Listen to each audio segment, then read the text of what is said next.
Hey guys, what's going on? We're gonna come on for a little bit and visit with y'all about a few things. We're gonna talk about a couple different cases tonight, and one being Harley Morris. Y'all know that's a newer case we're working on. Allegedly, these are all my opinions, all my theories, all my speculations, not to reflect on the channel. Allegedly, I'm just a big alleged bubble. And trigger warning if needed, times 100 million. So I keep going back to this case because it's like he vanished, right? Similar to another case that we have going on with Sebastian Wayne Drake Rogers. And Harley Morris is out of Tyler, Texas. And the thing getting me on this whole thing is the cell phone and the ex-girlfriend. Well, supposedly she was the girlfriend at the time. And then within, what, a few weeks moved away or less. That is really scary with another dude, too. That's kind of creepy, guys. I don't know how you would not go search for your boyfriend that you were supposed to pick up that night and then somehow that changed. I don't know what. The only other thing I can think of is that maybe this young man had decided to run away, but I don't think so. He had no reason to run, and why would he run? He had a job, he had a place to live, he was living a life that he wanted to live, so what's the point of him having to do that, right? I don't know what the point would be. I know that he had said he was going home at 1:30 a.m. but didn't leave the bar till 3:09 a.m. Then was caught on camera leaving, caught on camera on 29th Street, talked to someone about directions. This all happened after 3:09 a.m. So, and then after that, no more camera activity, no more nothing, just poof, right? And there's cameras everywhere nowadays. Like, that's what doesn't make sense to me. The only other thing that would happen is somebody somehow had to have picked him up and beat the cameras. But who? Was it somebody that left that bar that was bowed up on his face that night on those pictures? I don't know. Something happened to happen, and I smell foul play. I can't help it, I do. And makes you wonder. And when you have no suspects, then you have no suspects, right? And if you think it's a runaway, you're treating it like a runaway. But in this case, it's just, he vanished. He didn't plan to run away, planned to go home and play pool with his buddies. And that's what gets me. And they showed up at the house. It's another thing that's red flag to me. I don't know. Something had to have happened. I'd like to see if they checked everybody's phones and where they went, right? Because if somebody that was there with him phone went somewhere different that night, then, or that time of the morning, or was in that area that time of the morning, once he was on foot walking and then drove somewhere way off or something like that, that could be the only explanation. I don't know if they've checked all their phone data. I don't have no idea. But something had to have happened to this young man. I'm digging, I'm trying to find anything. There's just not much out there. I mean, basically he was dropped off at work, sent his phone home with his dad, charged it, it's dead. I never understood that part of it, why he didn't charge it before he left for work. That really gets me for some reason. And then go to a bar right down the street after with his buddies from work after work, and then for some reason got a wild hair to go all the way across the city to a different bar he had never been to before. And then the worst thing of all, trying to walk from that bar. Like, did they ghost him and leave him there on purpose?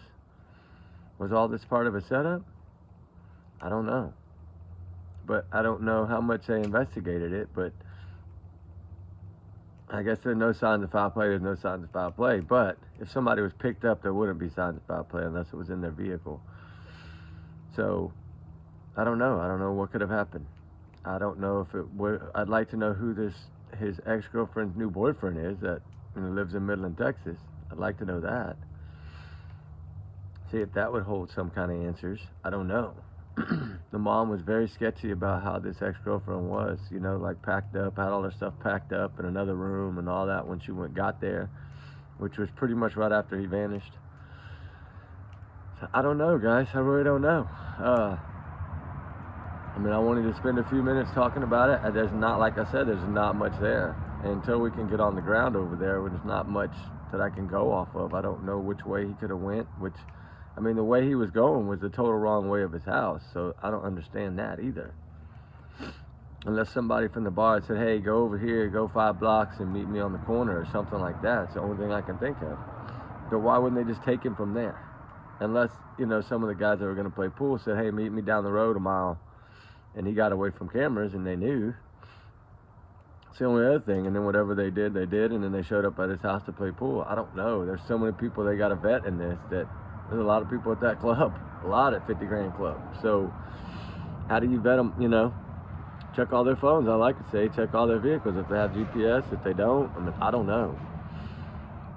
It's like it's just a complete vanishing. Like UFOs got him and he's just gone, right? I mean, that's kind of what they're making it out to be, is he just freaking vanished. And that's totally sad too, because how does somebody just vanish? They don't.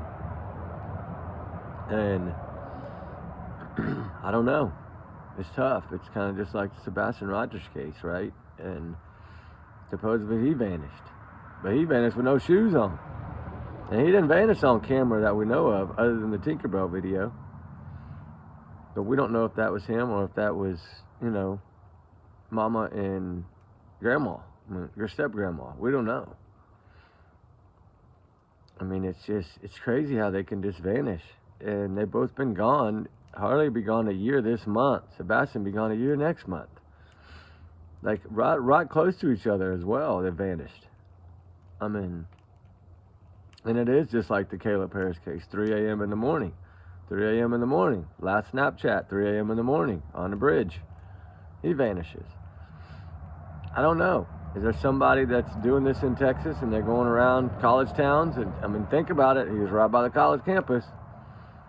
Is it something happening in college towns that's going, somebody bouncing around in Texas, like Ladyburg Lake in Austin, Texas? You know, 14 bodies now discovered. Trigger warning. It's crazy. I don't know if there's one out there, serial person out there doing this. I have no idea, but I know that the times are almost all the same. Sebastian Rogers, 3-something in the morning, 3:10, supposed to be the video. Another one, 3 o'clock in the morning. What's up with 3 o'clock in the morning? The crimes all happen at 3 a.m., I guess. I don't know. It's weird.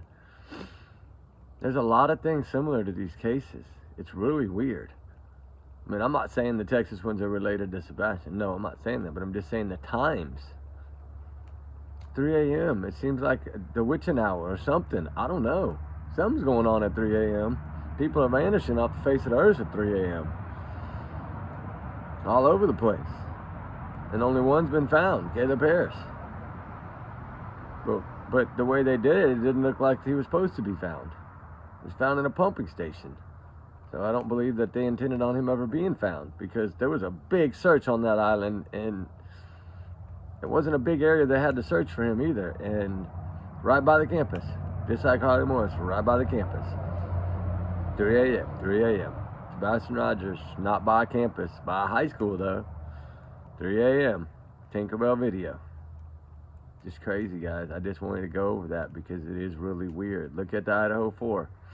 3:29 a.m. started making passes. Like, what's up with this time in the mornings? I don't get it. I really don't get it. A lot of this craziness at 3 a.m. or between 3 and 4 a.m. Put it that way.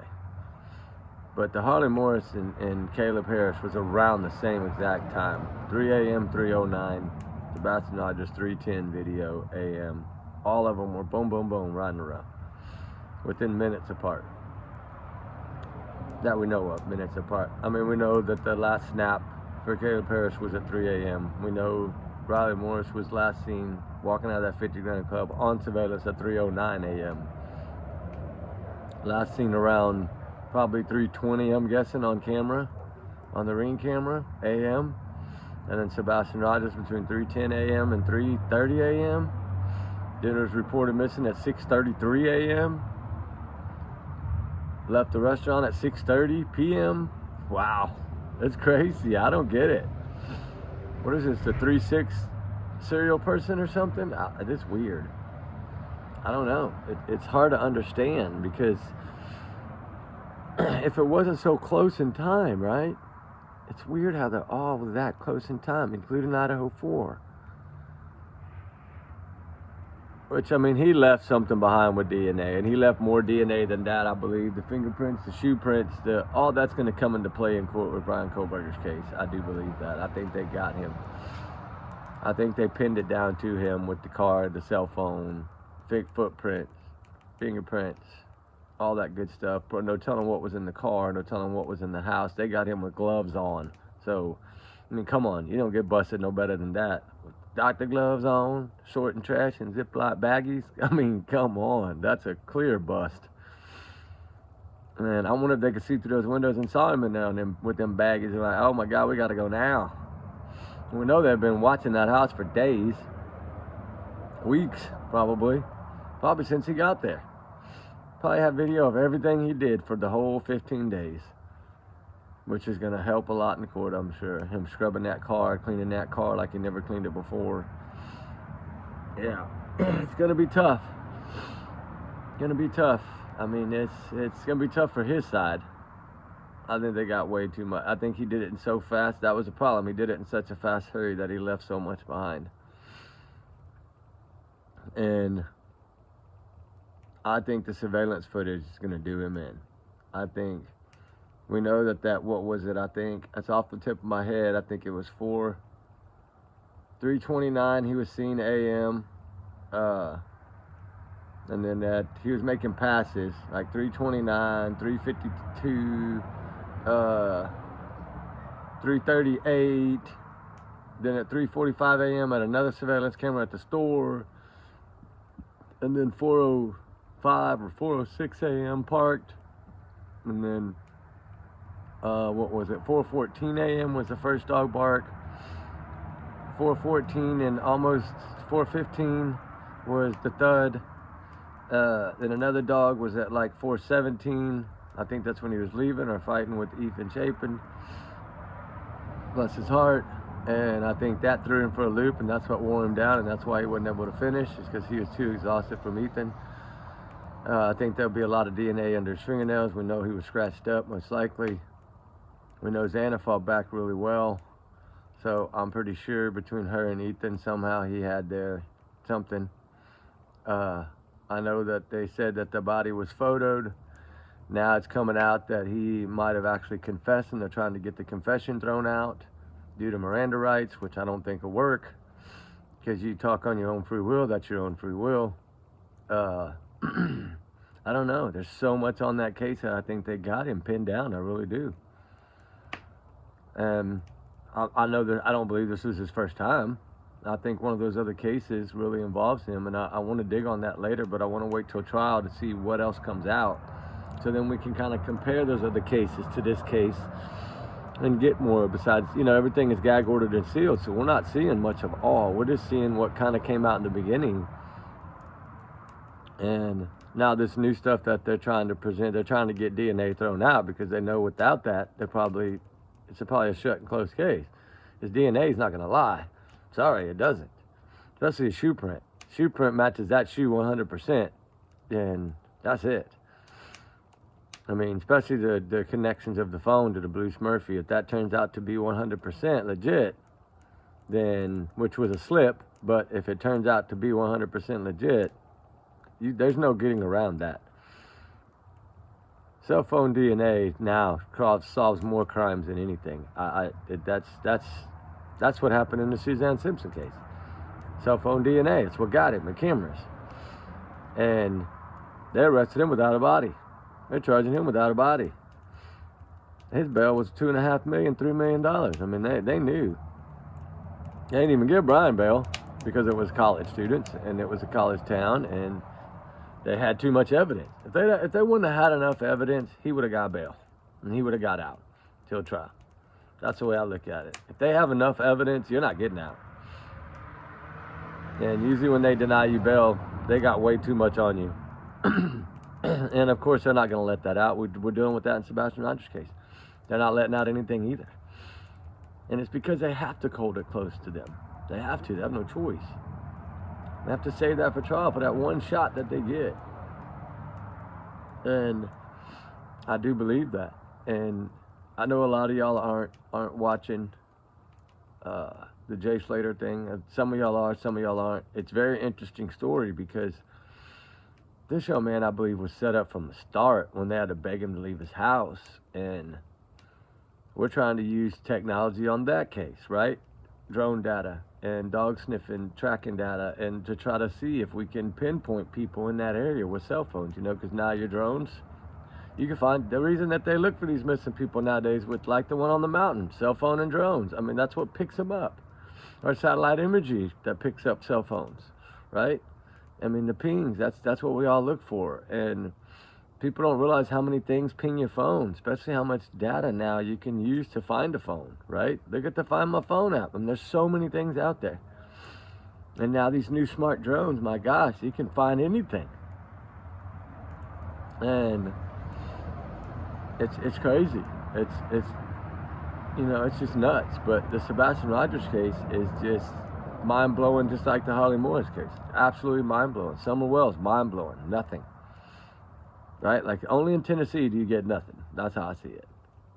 But here you got Tyler, Texas. Vanish without a trace. Nothing. So it's not only Tennessee. A lot of people think that, but it's not. It's everywhere. And it's sad to say that there's so many missing people out there and half of them never even get a drop of attention. It sucks. It's sad. And I think they all deserve it. I do. You know, it's weird how certain cases make the headlines and certain don't. It's sad. Because they're all God's children no matter what. And they all deserve to be found no matter what. And it goes to show you this Taylor Rodriguez case where that man ran up to California to climb that Mount Whitley. They found him pretty fast, actually, for a big old mountain like that. So people can be found. It's just a matter of some people just seem to vanish. If you do it right, I guess there's no way to find them. And that's what happened in Sebastian Rogers' case. That's what happened in the Harley Morris case. It's damn near what happened in the Caleb Harris case. It took 4 months. Summer Wells case, never found. Monkey Vaughn, never found. And they charged people with that, and then I guess not. And then, you know, Summer Wells, nobody was ever charged. I do believe the mother's guilty as heck, but that's my opinion. And only my opinion, so I just feel that her and the grandma covered that up. Just like most likely the grandma covered up her own daughter's vanishing years before, if that was the same grandma. Somebody in that family covered that up. But that's a repeated pattern, and that's another one that CPS actually did some good in, which I wish they would have done that in the Caleb Collins case. I wish they would have taken that little boy and his sister, and they'd be alive today with the grandma. We wouldn't be looking for this little man. It's heartbreaking too.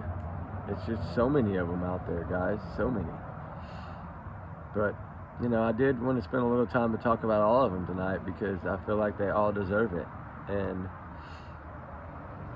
there's so much coming up with, you know, the trials in the courts, you know, Brian Koberger, Karen Reed. There's so many of them coming up that we have to start getting back on those too. But we can't forget about these other ones, you know. They still need to be found. Sebastian Rogers has a big army right now, and as big as his army is, and he's still not found. That's what scared me. There's many people that are looking for this young man. It's like he grew bigger than Riley Strand, right? And Riley Strand was found pretty quickly, actually. In this instance, there's probably 10 times as many people searching for Sebastian and analyzing all the information that's out there. And we still can't pinpoint it. Tell me that. That's insane. That somehow this young man has not been found and somehow there's not been justice yet. And I thought it would have come by now. I mean, I figured this week it would come, but here we are, Tuesday. Nothing. I mean, who knows? They might have got away with this, guys. They might have. I'm starting to wonder if they got away with it. They might be sitting back smiling right now. I don't know. It's sad. It's heartbreaking. This poor special child with special needs deserves to be found, just like everybody else, and he's not. And it's tough. I mean, I know a lot of people are banking that he's still alive out there, but I don't know. I really don't know. And I don't feel so. I pray so, but I don't feel so. I think there'd have been a peep of him by now. There's no way somebody could have held him this long, I don't believe. With him getting away. I think he's smart enough to know to run. So that's what scares me. But I don't know, hopefully one day they'll take him down and then we'll get to the bottom of it. Just like hopefully Harley Morris will be found, somebody will be taken down, and we'll get to the bottom of that one. Because these people don't vanish. They just don't, I'm sorry. Somebody helps them vanish, but they don't vanish. Somebody knows the answers in all these cases, just like Summer Wells, just like Monkey Vaughn. Somebody holds the key. And finding that person that holds the key, that's the scary part of it all. I just wonder if they have Sebastian Rogers on video somewhere, and that's why they're saying the 26th. I've always wondered that. Did they see this young man? I mean, they're kind of labeling a kidnapping, right? Which I never thought it was, but I know it's possible. I think that the mother and stepfather had whatever to do with it, and the stinky socks. But I don't know. It's tough, guys. It's tough, but I don't know. I'm gonna get out of here though. I just wanted to visit a little bit about him tonight and give y'all a little fire to talk about, and we'll just keep praying. That's all we can do, guys. So remember, allegedly these are my opinions only, and trigger warning, and let's pray for them to be found. They don't vanish. Let's pray for them, that hopefully God will give us the miracle we need. He gives us miracles every day. We just have to ask for them. We just need a miracle in these cases to get them solved. Or else Sebastian Rogers is going to be like Summer Wells. And that's what I think the parents planned anyway. Be honest with you. So, y'all guys have a good night, guys. And we'll talk on the next one. Y'all be safe, be good. We'll talk soon, alright? Bye.